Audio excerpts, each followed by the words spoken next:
đó là chỗ kìa chỗ 2 kg này để đọc từ na lên nè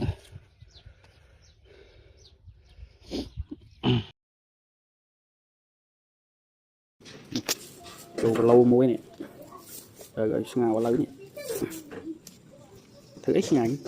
bơm chứ đó chuyện đọc lốt cái bơm thông thông bơm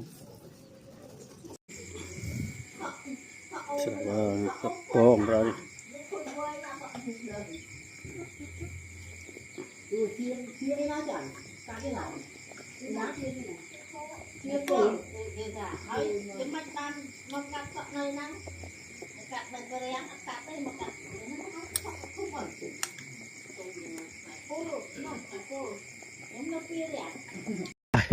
đó là chỗ kìa chỗ 2 kg này để đọc từ na lên nè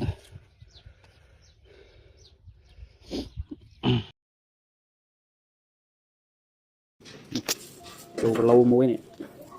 rồi ngào lớn này thử ít nhảy